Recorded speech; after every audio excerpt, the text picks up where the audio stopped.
요한복음 6장입니다.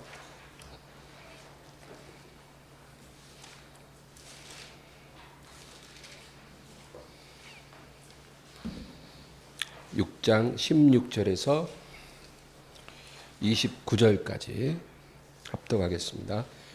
저물매 제자들이 바다에 내려가서 배를 타고 바다를 건너 가버나움으로 가는데 이미 어두웠고 예수는 아직 그들에게 오시지 아니하셨더니 큰 바람이 불어 파도가 일어나더라. 제자들이 노를 저어 10여리쯤 가다가 예수께서 바다 위로 걸어 배에 가까이 오심을 보고 두려워하거늘 이르시되 내니 두려워하지 말라 하신대 이에 기뻐서 배로 영접하니 배는 곧 그릇 가려던 땅에 이르렀더라. 이튿날 바다 건너편에 서 있던 무리가 배 한 척 외에 다른 배가 거기 없는 것과 또 어제 예수께서 제자들과 함께 그 배에 오르지 아니하시고 제자들만 가는 것을 보았더니 그러나 디베라에서 배들이 주께서 축사하신 후 여럿이 떡 먹던 그곳에 가까이 왔더라. 무리가 거기에 예수도 안 계시고 제자들도 없음을 보고 곧 배들을 타고 예수를 찾으러 가버나움으로 가서 바다 건너편에서 만나 랍비여 언제 여기 오셨나이까 하니 예수께서 대답하여 이르시되 내가 진실로 진실로 너희에게 이르노니 너희가 나를 찾는 것은 표적을 본 까닭이 아니요 떡을 먹고 배부른 까닭이로다. 썩을 양식을 위하여 일하지 말고 영생하도록 있는 양식을 위하여 하라. 이 양식은 인자가 너희에게 주리니 인자는 아버지 하나님께서 인치신 자니라. 그들이 묻되 우리가 어떻게 하여야 하나님의 일을 하오리이까? 예수께서 대답하여 이르시되 하나님께서 보내신 일을 믿는 것이 하나님의 일이니라 하시니. 아멘.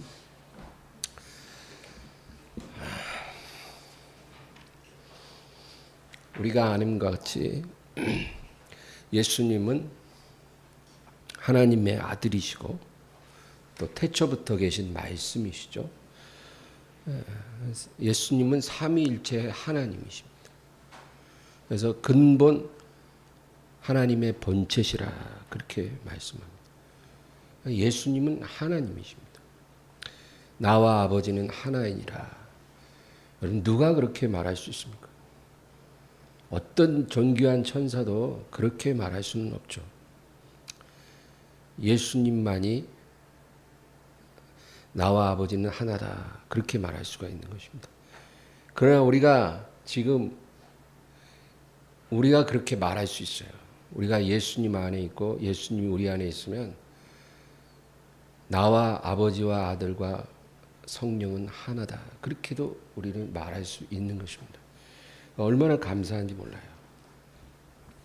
예수님이 이 세상에 계실 때 어떤 몸을 갖고 계셨을까요? 오늘 그걸 한번 살펴보려고 합니다. 예수님은 성령으로 처녀의 몸에 잉태되어 나셨습니다. 아주 특별하시죠?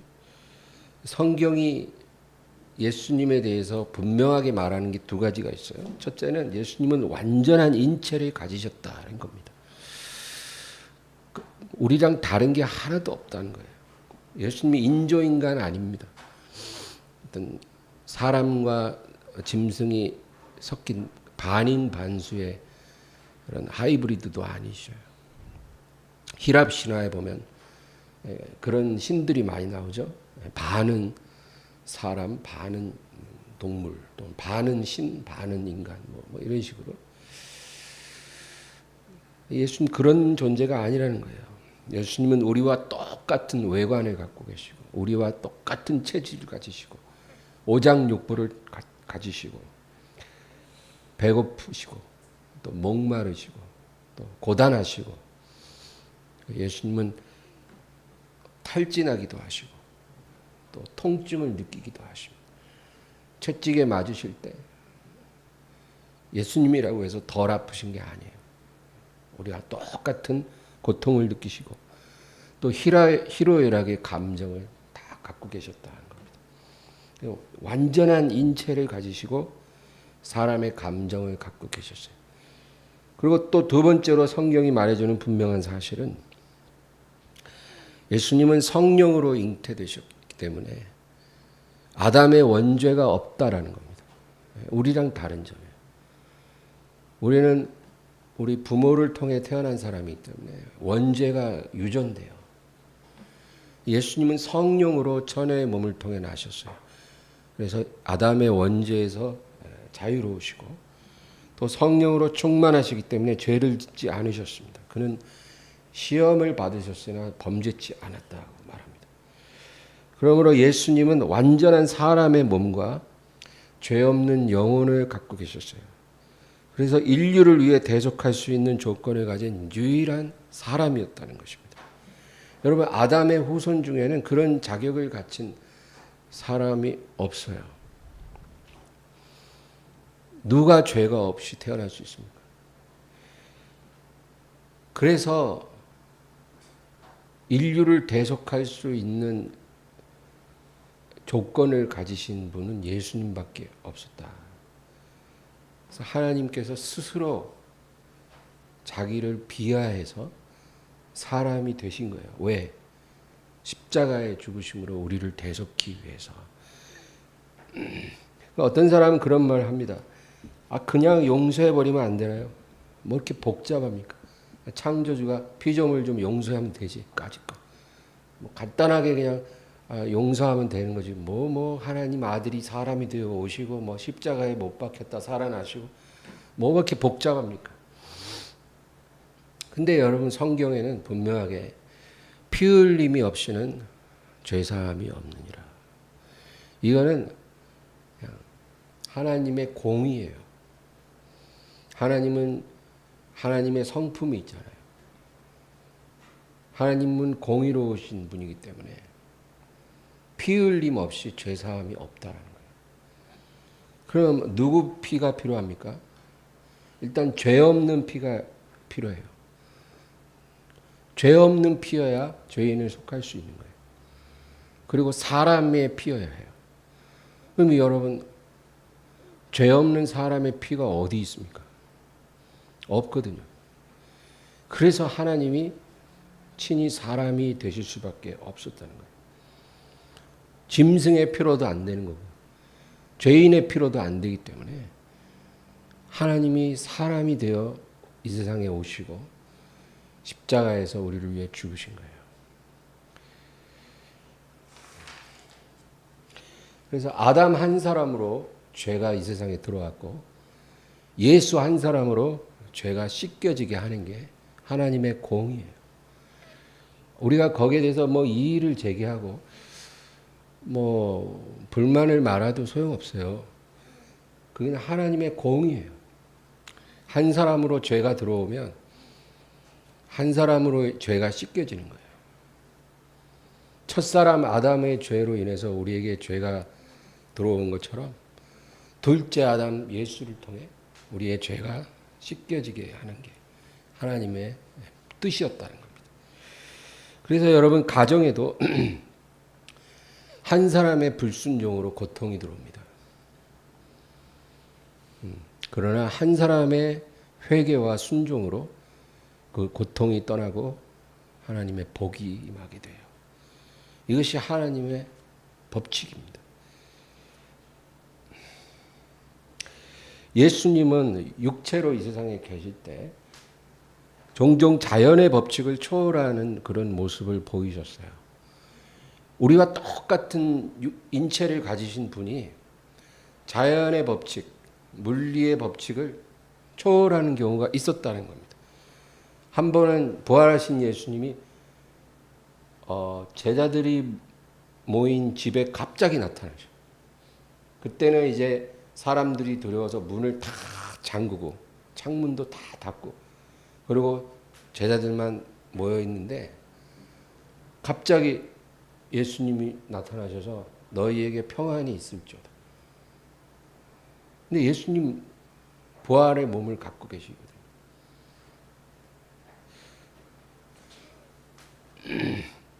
엠마오로 가는 두 제자가 있었어요. 이 두 제자가 이제 가다가 예수님을 만났는데 예수님을 못 알아봤죠. 그래서 이제 식사하는 데 가갖고 밥을 먹기 위해서 이제 기도를 했어요. 예수님이 그들을 축복해 주셨는데 눈을 떠보니 예수님이 안 계셔요. 사라진 거예요. 그런 일들이 있어요.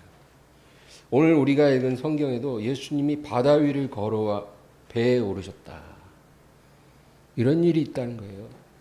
여러분, 성경에는 이런 일들이 많이 일어나요. 물리적인 법칙을 초월하는 거예요. 사람이. 예수님만 그런 게 아니에요. 다니엘의 세 친구는 극렬히 타는 풀무불에 던져졌는데 타지 않았어요. 그런 일이 어떻게 있을 수 있어요? 아마 그들도 그렇게 되리라고 생각 못했을 거예요. 그리고 바울은 독사에 물렸는데 아무렇지도 않았어요. 빌립 집사는 이디오피아 내시에게 복음을 전하고 세례를 주고 나서 내시가 눈을 들어보니 빌립이 사라졌어요. 호련히 성령께서 그를 데리고 가셨다.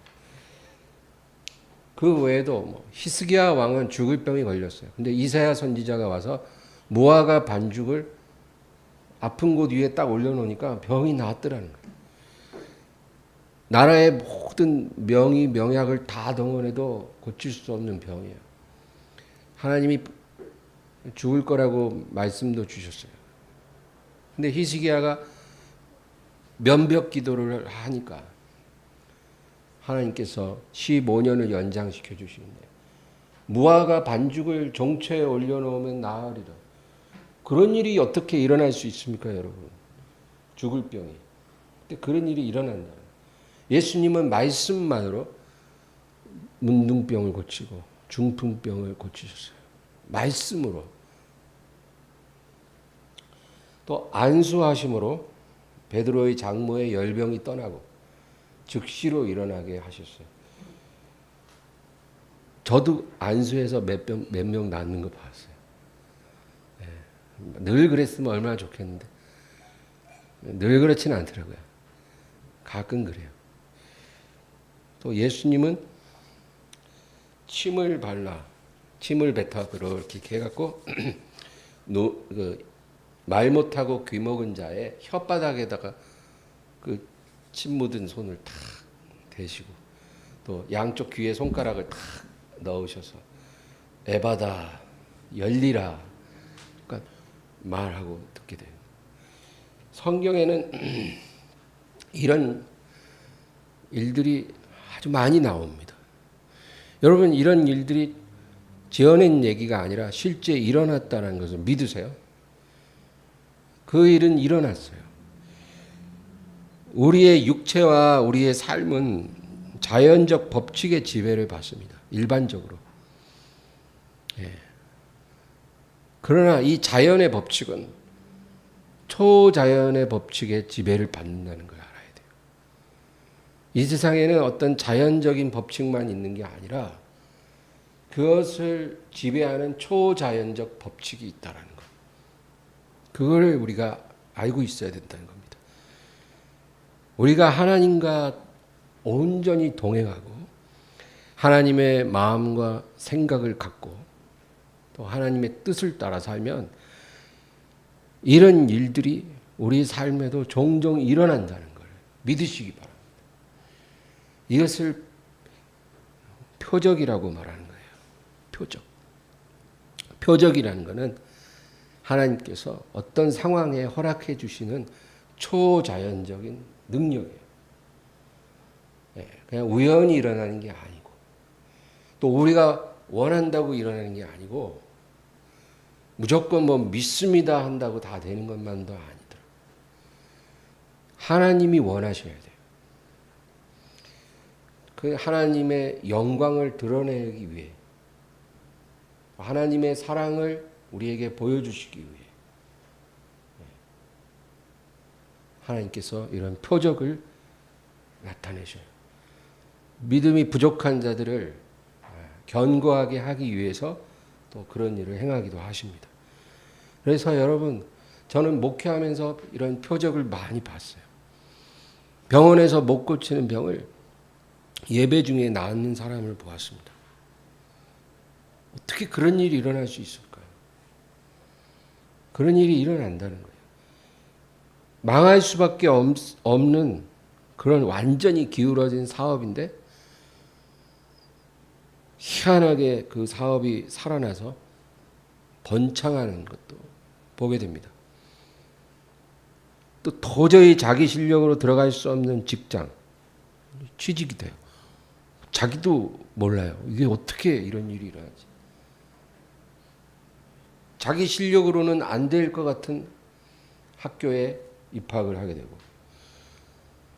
절대로 돈 나올 구석이 없는데 필요한 물질이 때 맞춰서 공급이 되는 그런 일들을 우리의 삶에서도 경험을 한다는 거예요. 그게 초자연이에요. 우연이 아닙니다. 하나님이 그런 일을 나타내신 그게 표적이에요. 하나님 살아계시다. 하나님은 너를 돌보시고 사랑으로 인도하신다. 그걸 우리를 알게 하기 위함이에요.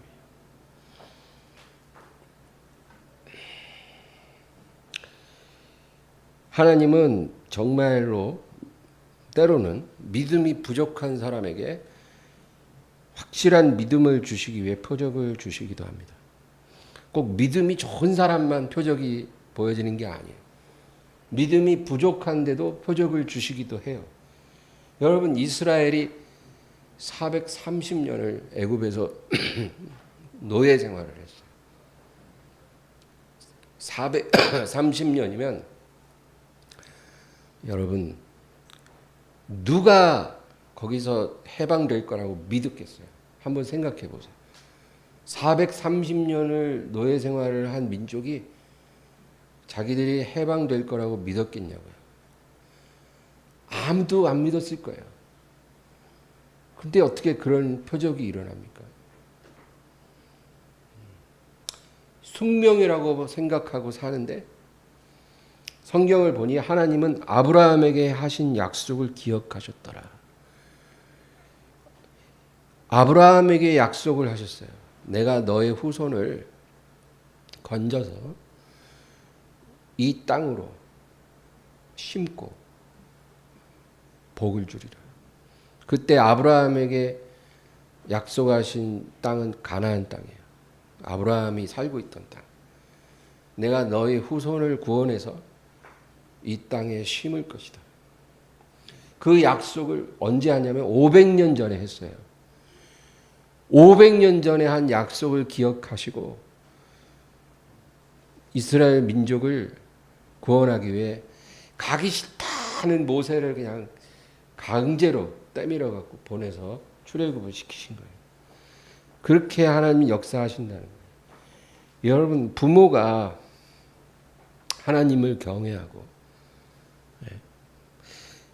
항상 문제는 부모더라고요. 부모가 하나님을 경외해야 돼요. 영적인 흐름은 위에서 아래로 흘러가요. 자식이 하나님을 경외한다고 반드시 그 부모가 영향을 받는 건 아니지만 부모가 하나님을 경외하면 자식이 그 영향을 받아요. 그건 확실해요. 그래서 부모가 하나님을 경외하고 자녀를 위해 기도를 하면 믿음 없는 자녀에게 하나님이 표적을 주시고 믿게 해주십니다. 부모의 기도를 듣고 하나님이 자녀에게 표적을 주셔요. 그래서 믿음이 들어가고 자녀가 변한다. 500년 전에 한 약속도 하나님이 기억하고 응답하시는데 10년, 20년 전에 자녀를 위해 부모가 기도한 것을 하나님 기억 못 하시겠어요? 여러분? 다 기억하고 계세요. 뭐 응답 안 오는 것 같죠? 걱정 마세요. 다 와요. 자녀를 위해 믿음으로 간절히 기도한 기도는 땅에 떨어지지 않고 때가 되면 표적으로 역사해서 자녀들이 변화되고 하나님께 돌아오는 것입니다. 그래서 하나님을 경외하는 부모를 둔 자녀들이 복이 있는 거예요. 오늘 본문 26절 읽겠습니다. 26절이요. 예수께서 내가 진실로 진실로 너희에게 이르노니 너희가 나를 찾는 것은 표적을 본 까닭이 아니요 떡을 먹고 배부른 까닭이로다. 오병이어의 표적을 행하기 전에는요, 예수님이 주로 병든 자를 고치시고 귀신을 쫓아내셨어요. 그래서 예수님을 따르는 사람들은 대부분 병자와 그 가족들, 귀신 들린 자와 그 가족들이 예수님을 따라오는 거예요. 고쳐달라고. 그런데 오병이어의 기적을 통해서, 표적을 통해서 수천 명을 배불리 먹이시고 나니까 멀쩡한 사람들도 예수님을 찾기 시작했다는 거예요. 그러니까 이들이 예수님 어디로 가셨나이까? 어제 떠날 땐 배 안 타셨는데 어떻게 여기 오셨나이까? 멀쩡한 사람들이 막 예수님을 막 따라오는 거예요. 예수님이 뭐라 그래요? 내가 진실로 진실로 너희에게 이르노니 너희가 나를 찾는 것은 표적을 본 까닭이 아니요 떡을 먹고 배부른 까닭이로다. 너희가 지금 나를 이렇게 찾는 것은 내가 오병이어의 표적을 보여줌으로 나를 믿어서가 아니고 믿음이 생겨서가 아니고 떡 먹고 배불렀기 때문이다. 여러분 교회 다니고 예수님을 부른다고 해서 다 믿는 게 아니에요. 교회에서 축복만 강조하면 사람들이 교회에 많이 모이게 할 수 있어요. 그러나 많이 모이게 할 수 있어도 그들을 구원할 수는 없다라는 거예요. 여러분 예수님을 그렇게 따라다니던 사람들이 다 구원받았을까요? 천만의 말씀. 그들은 예수님이 필요한 것이 아니라 배부름이 필요한 사람들이에요. 예수님이 필요해서 예수님을 따라갔으면 구원받죠. 배부름이 필요해서 예수님을 따라갔기 때문에 구원을 못 받는 거예요. 오늘날도 똑같아요. 축복 강조하고 성공, 행복 이런 것만 강조하면 많이 오게는 할 수 있어도 구원을 못 받아요. 10여 년 전만 해도 우리나라에 신학교가 정말 많았어요. 여러분. 우후죽순 신학교가 생겨났어요. 무인가 뭐 학교도 많았고 입학생들이 그만큼 많았다는 거죠. 주의 종이 되겠다고 목회자가 되겠다고 신학교에 많이 들어왔었어요. 그러나 지금은 10분의 1로 줄었다고 합니다. 그 이유는 목회자가 되어서 먹고 살기 힘들다는 거예요. 신학교를 나와서 목회자가 돼서 먹고 살만 하면 신학교에 입학하는 사람들이 많아져요. 그러나 목회자가 돼도 먹고 살기가 힘들다 그러면 입학생이 10분의 1로 줄어요. 지원자가 없어요. 어떤 사람은 한국 교회 위기라 그러는데 나는 오히려 위기가 아니라 더 잘 됐다는 생각이에요. 여러분 부름을 받았다고 하면서 먹고 살 걱정을 한다면 부름받지 않았다는 증거 아닐까요? 만왕의 왕께서 불러주셨는데 먹고 살 걱정을 한다면 그거는 정말로 모순이라는 생각을 해요. 자기는 부름을 받았다고 말할지 모르지만 부름을 받은 것이 아닐 겁니다.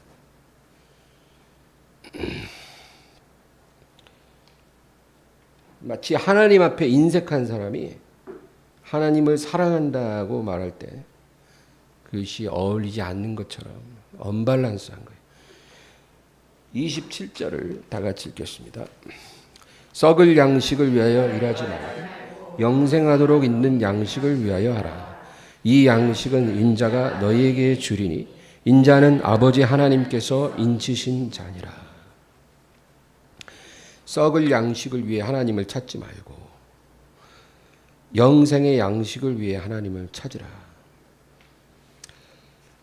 하나님을 찾느냐 찾지 않느냐가 문제가 아니에요. 무엇을 위해, 하나님을 왜 찾느냐를 지금 물으시는 거예요. 너희가 하나님을 찾는데 하나님을 왜 찾느냐? 너희가 예수님을 부르는데 예수님을 왜 부르는지 그걸 하나님께서 물어보시는 거예요. 병자들을 고치실 때는 예수님께 관심이 없었던 건강한 자들이 오병이어의 표적 본 다음부터는 예수님을 막 열심히 따라다니는 거예요. 그러니까 예수님이 그들에게 묻는 거예요. 너희가 나를 왜 찾는지. 스스로에게 정직하게 질문하는 거예요. 표적을 보고 믿음이 생겨서 나를 찾는 것이 아니라 떡을 먹고 배불렀기 때문이니라. 오늘날 교회는 이런 사람들로 가득합니다. 여러분, 썩을 양식이 아니라 영생의 양식을 위해서 하나님을 찾으라 그랬잖아요. 이 영생의 양식이 바로 예수님이에요. 예수님을 얻기 위해 하나님께 나오라는 거예요. 그게 목적이 돼야 되는 거예요. 다른 게 목적이 되면 여러분 교회 열심히 나와도 구원을 못 받아요.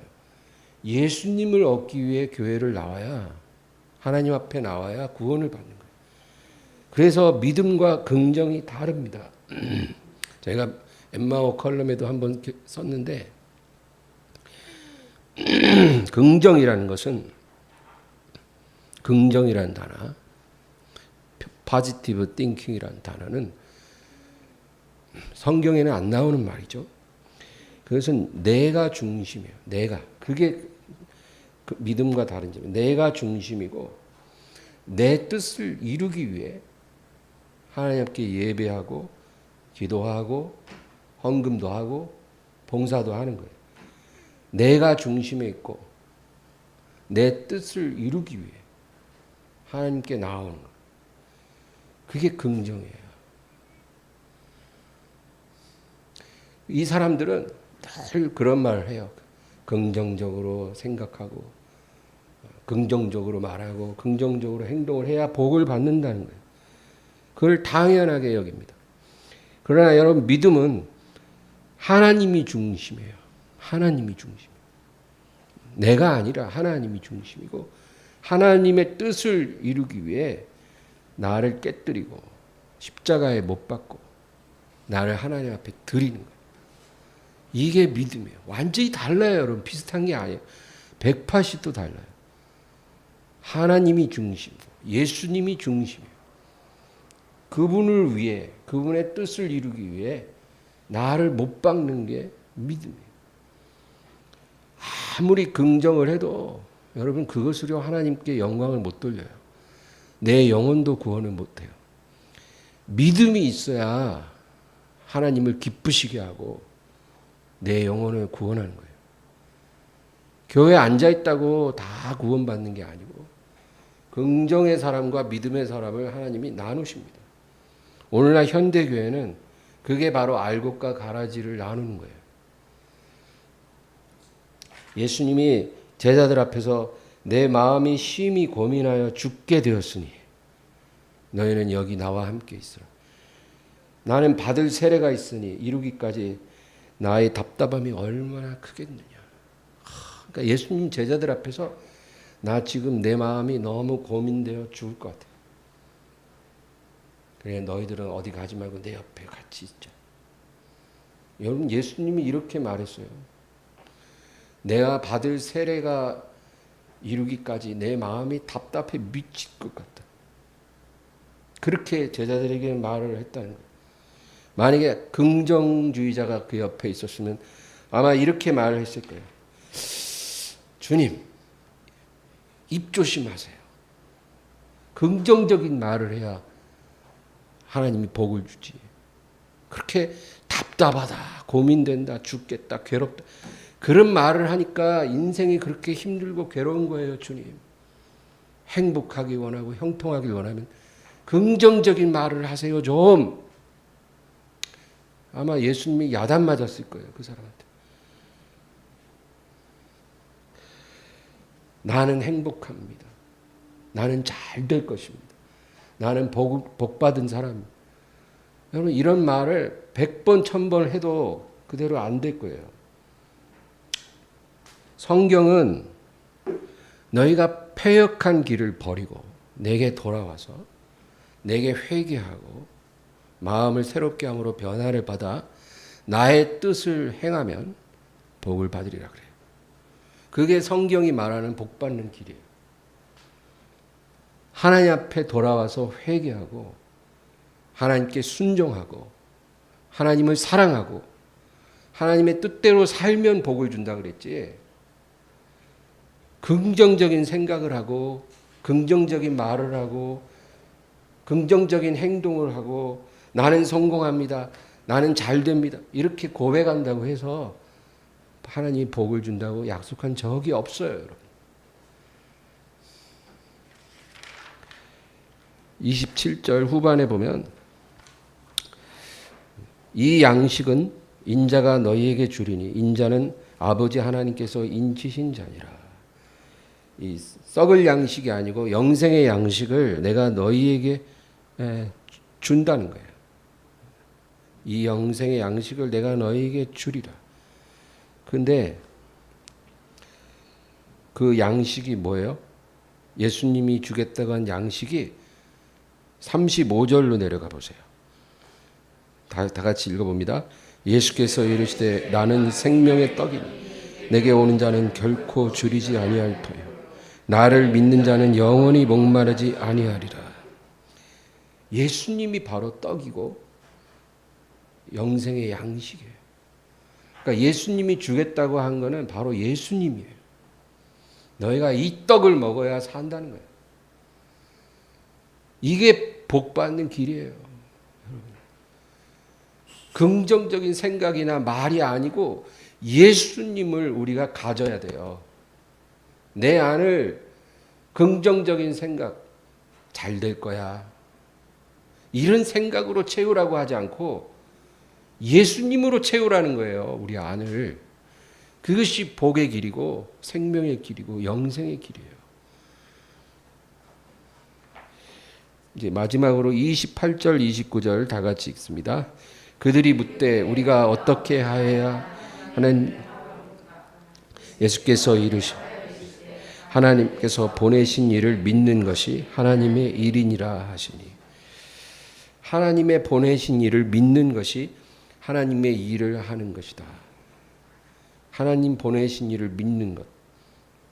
다시 말해서 날마다 생명의 떡을 먹는 거예요. 그게 하나님의 일을 하는 거예요. 매일 생명의 떡을 잘 드세요, 여러분. 그게 하나님의 일을 하는 거예요. 다른 거 없어요. 이 말씀의 의미를 우리가 진정으로 깨달으면 여러분 인생이 달라질 겁니다. 이 말씀을 자주 묵상하세요. 하나님 이 말씀의 의미를 제 뼛속까지 스며들게 해주세요. 제 심령 깊이 새겨지게 해주세요. 이 진리를 깨닫게 해주세요. 생명의 떡이신 예수님을 날마다 잘 먹는 게 하나님의 일을 하는 것이다. 이거 깨달으면 여러분 생각도 달라지고 말도 달라지고 행동도 습관도 목적도 좋아하는 것도 달라지고 싫어하는 것도 달라질 거예요.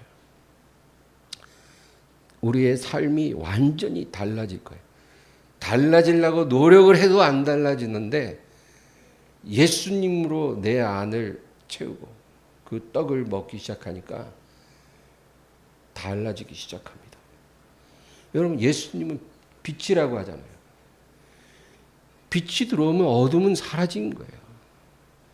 어두운 방은 밝아지고 어두운 집도 환해지고 빛이 들어왔을 뿐인데 집이 완전히 달라져요. 예수님이 답이에요. 예수님을 얻으면 그냥 다 되는 거예요. 아유 주여 저는 맨날 예수님만 바라보고 살았지 한 게 없어요. 죄송해요. 뭐 죄송해요. 제일 좋은 것만 다 했구만. 하늘나라 가서 제일 상 받을 사람이 엄살 부리는 거예요.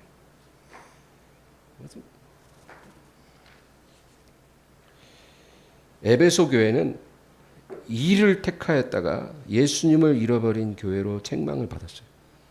일은 굉장히 많이 한 교회예요, 에베소 교회. 근데 일하다 예수님을 잃어버려서 촛대가 옮겨진 교회예요. 마르다는 일보다 예수님을 택한 동생 마리아를 비난하다가 오히려 예수님 앞에 책망을 들었어요. 예수님을 택한 사람은 그가 하는 모든 일이 다 향기롭게 됩니다. 여러분, 예수님 발에 향유를 부어드린 여자가 있었어요. 아주 죄가 많았던 여자예요. 이 여자가 예수님 발에 향유를 부었어요. 비싼 향유예요. 그거를 시장에서 팔면 300데나리온이에요. 우리 돈으로 약 2천만 원 정도, 3천만 원 되는 돈. 그 돈으로 주님을 위해 많은 일을 할 수도 있어요. 그렇죠? 그거를 팔아서 현금화해갖고 여러 가지 좋은 일 많이 할 수도 있어요. 그런데 이 여자는 그 많은 일을 택하지 않고 예수님을 택했어요.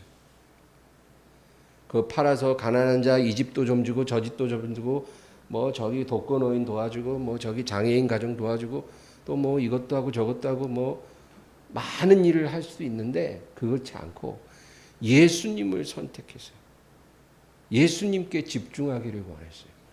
그래서 자기가 예수님 앞에 다가갈 수 있는 그 기회가 왔을 때 예수님 앞에 가서 그 향유를 그냥 한 번에 다 부어드린 거예요. 여러분, 이게 굉장히 영적으로 의미가 있는 사건이에요. 이 사건이 우리에게 주는 교훈이 뭔지 아세요? 일보다 예수님을 택하라는 거예요. 하나님의 일을 하려고 하지 말고 예수님을 택하라. 일을 택하면요, 탈진합니다. 쓰러져요. 그러나 예수님을 택하면 향기로워져요. 엘리야도 하나님의 일을 하다가 탈진했어요. 그래서 예수님이 이 향유를 부어드린 여인에게 뭐라고 복을 주셨냐면, 내가 너에게 이르노니 앞으로 영원토록 나의 복음이 전파되는 곳에는 이 여인이 행한 일도 말하여 저를 기념하리라. 여러분, 이런 파격적인 축복을 받은 사람이 없었어요. 백부장 뭐 여기까지 오실 필요가 없나이다. 말씀만 없어. 그런 사람도 내가 이스라엘 중에 이런 믿음을 보지 못했다. 이런 칭찬은 하셨지. 이 여자처럼 축복을 받은 건 아니에요. 예수님은 앞으로 영원토록 복음이 전파되는 곳에 이 여자가 행한 일도 말하여 저를 기념하리라. 제가 지금도 말하고 있잖아요. 그럼 예수님이 이렇게 파격적인 축복을 하신 이유가 뭘까요? 그냥 엄청 감동받아서 기분이 너무 좋아지셔서 그게 아니에요, 여러분. 이 사건 안에 영적인 진리가 중요한 것이 있다는 거예요. 그래서 복음 전하는 곳에는 항상 이 이야기를 해야 된다는 거예요. 그럼 그 진리가 뭐냐면 일을 택하지 말고 예수를 택하라 그거예요. 모든 하나님의 사람들에게 주님이 주시는 메시지예요. 나를 위해 일을 하려고 하지 말고 나를 택하라. 나에게 뭐 달라 그러지 말고 나를 달라고 해라.